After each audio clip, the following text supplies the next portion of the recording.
Break के बाद आपका एक बार फिर स्वागत है। कार्यक्रम के इस दौर में बात करेंगे व्यापार जगत से जुड़ी बड़ी खबरों की।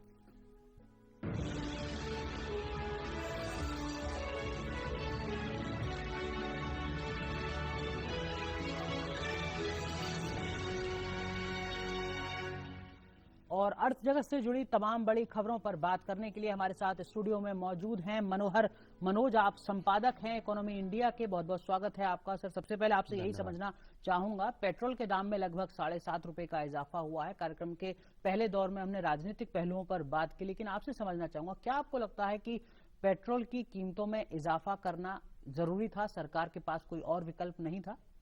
देखिए, सरकार जो है पेट्रोलियम जो सेक्टर है उसको वो दोहने का सबसे बड़ा जरिया मानती है। अगर ऐसे कहा जाए कि इसे जैसे कहा जाता है कि हाईली इन्फ्लेमेबल प्रोडक्ट, मैं कहूँगा ये हाईली टैक्सेबल प्रोडक्ट भी है। जाहिर है हमारा डिपेंडेंस जो है इंपोर्ट पे है, 2/3 आज भी हम इंपोर्ट करते हैं, लेकिन क्रूड ऑयल इंपोर्ट करते हैं। हम लोग 100% जो है वो आत्मनिर्भर है रिफाइनरी के मामले में। लेकिन जब आप पेट्रोल का पूरा कॉस्ट स्ट्रक्चर निकालेंगे तो उसमें मोटे तौर पे, हालांकि सरकार को व्हाइट पेपर पेश करना चाहिए कि पेट्रोलियम के सारे उत्पादों पे कितनी कर की मात्रा है, चाहे वो स्टेट टैक्सेस हो या सेंट्रल टैक्सेस हो। औसतन लगभग 55% के आसपास, या 50 से 55% एक एस्टिमेटेड है। लेकिन गवर्नमेंट को ये साफ साफ बताना चाहिए कि चूंकि गवर्नमेंट एक हाथ से तो वो काफी टैक्स की उगाही करती है, वो करीब 1.5 से 2 लाख करोड़ रुपए बनता है, और दूसरी तरफ वो कहती है कि हमें ये बर्डन पड़ रहा है, हमें ऑयल बॉन्ड के जरिए कंपनियों को घाटे की भरपाई करनी पड़ती है। क्योंकि केवल पेट्रोल के दाम बढ़ाए गए हैं और ये अब तक का सबसे बड़ा इजाफा है, और उसके लिए बहाना ये बनाया जा रहा है कि ये डी कंट्रोल्ड हो चुका है और कंपनियों को ये राइट है। लेकिन ये सरकार इस डी कंट्रोल पॉलिसी का इस्तेमाल वो अपने मनमाफी क्यों करती है? वो इलेक्शन के टाइम में इस डी कंट्रोल के लिए कंपनियों को इजाजत क्यों नहीं देती है? आज भी इलेक्शन के टाइम में जब फिस्कल बर्डन होता है पेट्रोलियम उत्पादों के दाम बढ़ाने को लेकर, लेकिन सरकार नहीं बढ़ाती है, और जब वो हर तरह से पॉलिटिकली सेफ पाती है तब वो दाम बढ़ाने का वो काम करती है। तो ये कहीं ना कहीं से एक चीज और आपसे समझना चाहूंगा, तेल का जो वास्तविक मूल्य है, जो आप कह रहे हैं लगभग 45% के आसपास होता है, क्योंकि 50 से 55% उस पर कर लगे होते हैं। ये जो इजाफा हो रहा है जिसके लिए कंपनियों का अपना अलग तर्क है, क्या आपको लगता है कि ये इजाफा सिर्फ उस वास्तविक मूल्य जो कुल मूल्य का लगभग 45% है उस पर होना चाहिए? अगर आप उसमें इजाफा कर रहे हैं तो फिर टैक्स में कम से कम इजाफा मत कीजिए, आम आदमी पर दोहरी मार मत डालिए। बड़ा ही, चूंकि इस पे जो टैक्स लगता है वो एड वैलोरम लगता है, तो जाहिर है कि जब कीमतें बढ़ती हैं तो उसी अनुपात में कर की भी मात्रा बढ़ जाती है।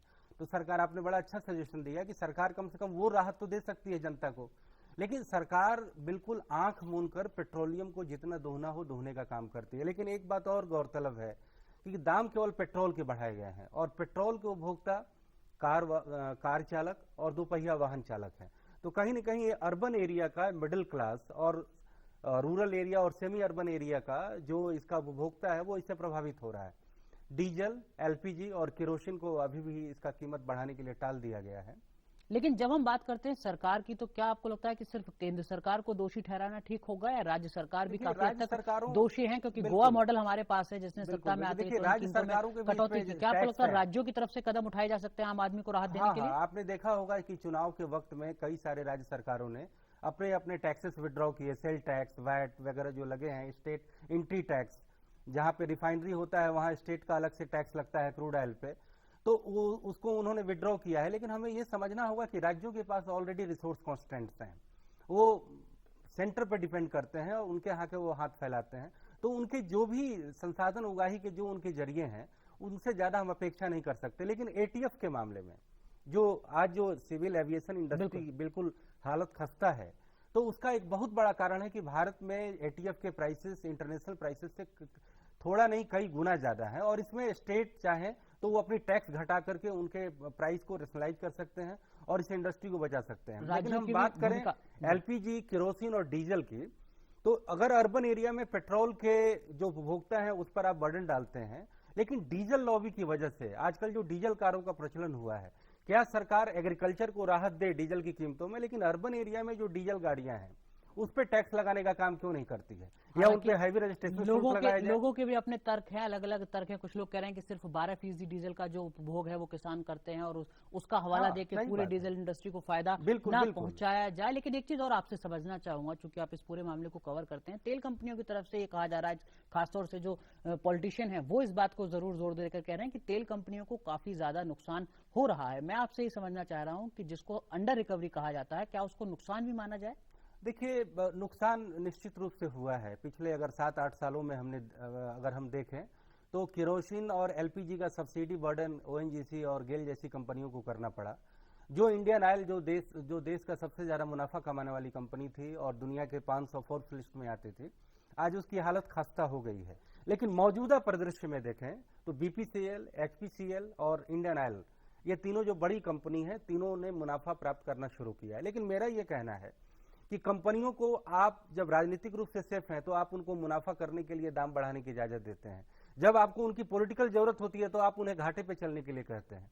तो कंपनियों का कहीं ना कहीं आर्थिक स्वास्थ्य उनके प्रॉफिट स्टेबलाइजेशन पे डिपेंड करता है, और इसके लिए एक नेशनल वो पॉलिसी होनी चाहिए जिस पर कि बिल्कुल साफ साफ लोगों को बताया जाए कि ये हमारी इंपोर्ट डिपेंडेंस है, सरकार यहाँ पे लाचार है और ये हमें आमदनी भी प्राप्त करनी है इस पेट्रोलियम सेक्टर से, लेकिन सरकार इसको चीजों को दबा कर रखती है। अर्थव्यवस्था पर राजनीति हावी रहती है। कुछ लोग इसको अच्छा भी मानते हैं और कुछ लोग इसकी आलोचना भी करते हैं। लेकिन एक और खबर, उस पर मैं आपकी प्रतिक्रिया जानना चाहूंगा। जो रुपया है वो लगातार कमजोर होता जा रहा है और पिछले कुछ दिनों से लगातार जो व्यापार जगत से जुड़ी खबरें हैं उनमें सबसे ऊपर सुर्खियों में है। ऐसी स्थिति में क्या विकल्प बचते हैं संबंधित मंत्रालय के पास, आरबीआई के पास? क्या हम मानकर चलें कि मुश्किलें और बढ़ने वाली हैं?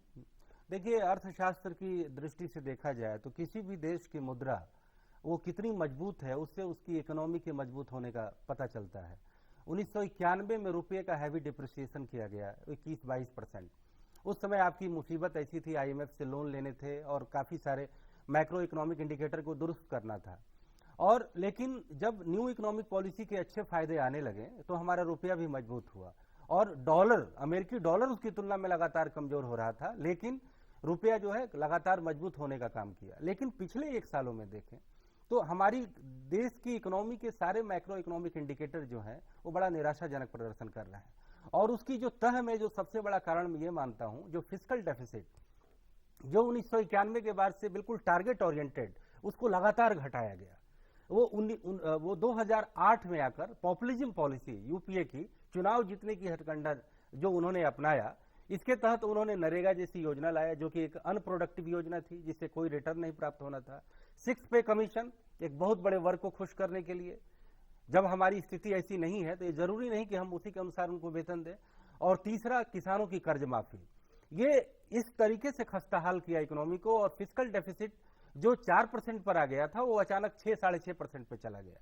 और आज उसी का नतीजा है कि रूपी डिप्रिसिएशन हो रहा है, महंगाई काफी तेजी से बढ़ रही है। लेकिन कुछ लोग कहते हैं कि आपको लोक कल्याणकारी व्यवस्था के बारे में भी सोचना होगा, जो जरूरतमंद है उनके बारे में भी सोचना होगा, और तब संभवतः आपको कुछ इस तरीके के कदम उठाने होंगे। जब हम मनरेगा को लेकर, महात्मा गांधी नरेगा को लेकर बात करते हैं तो सरकार की तरफ से भी यही तर्क होता है कि लोक कल्याणकारी व्यवस्था के बारे में भी विचार कीजिए। लेकिन रुपये की कमजोरी के साथ साथ जो संकट है वो आपको वैश्विक स्तर पर भी कुछ नजर आता है, क्योंकि जो यूरो है वो भी लगातार कमजोर हो रही है डॉलर के मुकाबले। और ये कहा जा रहा है कि जो ग्रीस का संकट है वो आने वाले दिनों में और ज्यादा गहराया जा सकता है, क्योंकि यूरोजोन का हिस्सा ग्रीस रहे या ना रहे, इसको लेकर भी जो चर्चा है, कश्मकश है, वो जारी है। बिल्कुल नहीं, जरा सा मैं वेलफेयर वाले को मैं डिफाइन कर दूं। देखिए, वेलफेयर सबसे बड़ा ये होता है कि आप आम जनता को सोशल सिक्योरिटी कितना दे रहे हैं।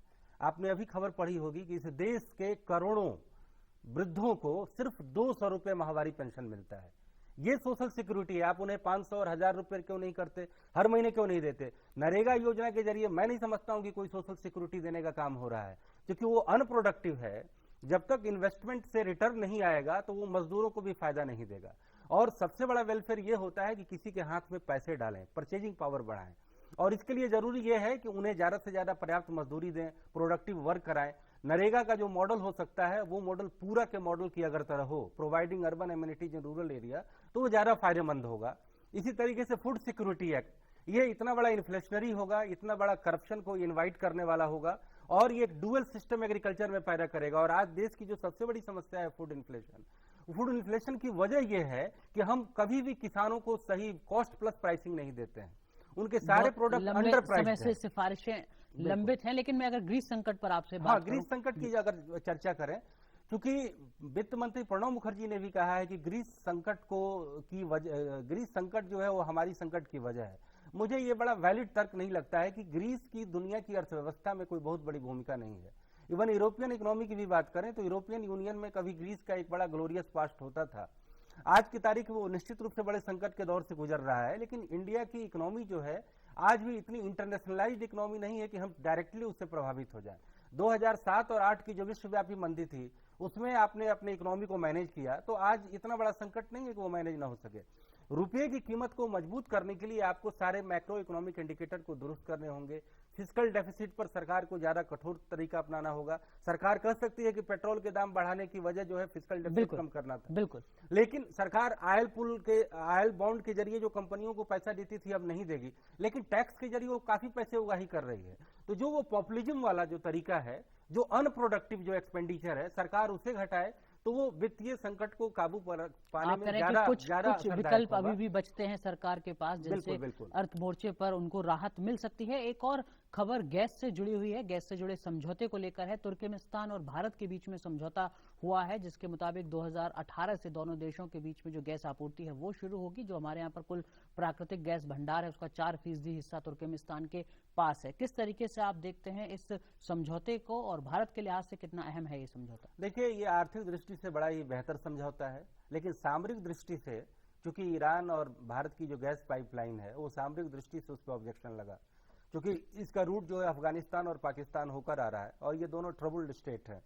लेकिन अगर इस चीज को उन दोनों देशों ने बिल्कुल सिक्योरिटी दी है, गारंटी दी है, तो मेरे हिसाब से एक बड़ा बढ़िया कदम है। लेकिन चूंकि भारत में इकोनॉमी काफी ग्रो कर रही है, एनर्जी की डिमांड काफी ज्यादा बढ़ रही है, तो इस तरीके के जितने ज्यादा समझौते हैं उतना ही अच्छा है। और चूंकि आपने कहा कि तुर्कमेनिस्तान में पूरी दुनिया का 4% नेचुरल गैस रिजर्व है और भारत में ऐसे इकोनॉमिक मॉडल बन रहे हैं कि हम ज्यादा से ज्यादा गैस बेस्ड पावर प्लांट बना रहे हैं, फर्टिलाइजर प्लांट बना रहे हैं, तो ये पाइपलाइन जो है वो भारत के एनर्जी सिक्योरिटी की दिशा में एक बहुत अच्छा कदम आपको लगता है कि ये कम से कम अच्छी शुरुआत है? एक और खबर जो आज के अखबारों में छपी है उसके मुताबिक जो टेलीकॉम पॉलिसी है उसको लेकर आज जो संबंधित कमेटी है उसमें विचार हो सकता है। टेलीकॉम पॉलिसी की जब हम बात करते हैं तो उपभोक्ताओं को बहुत ज्यादा राहत देने का सपना सामने आता है, जिसमें देश भर में उपभोक्ता कहीं भी घूमे उनको कम से कम रोमिंग का चार्ज नहीं देना होगा। कुछ और सुविधाओं की भी बात होती है। किस तरीके से आप देखते हैं इस पॉलिसी को और क्या उम्मीद आज की अगर जाए? पिछले न्यू इकोनॉमिक पॉलिसी का जो सबसे बड़ा सक्सेस मॉडल है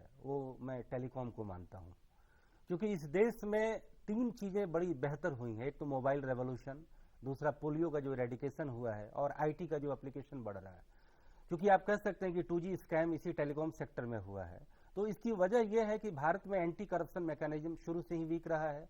ये हमेशा पॉलिटिकल विल पावर में कभी शामिल नहीं रहा है और आज इतने हल्ले होने के बावजूद मैं नहीं मानता हूं कि करप्शन को लेकर गवर्नमेंट बहुत सीरियस है, क्योंकि करप्शन केवल लोकपाल से दूर नहीं होने वाला है। करप्शन पर मल्टीपल मैकेनिज्म चाहिए।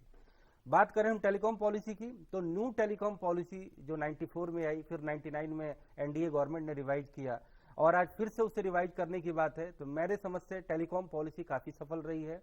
दुनिया में सबसे सस्ता अगर फोन सेवाएं उपलब्ध हैं तो वो भारत में उपलब्ध हैं और पहली बार लोगों में एक इकोनॉमिक एम्पावरमेंट आया है मोबाइल के जरिए।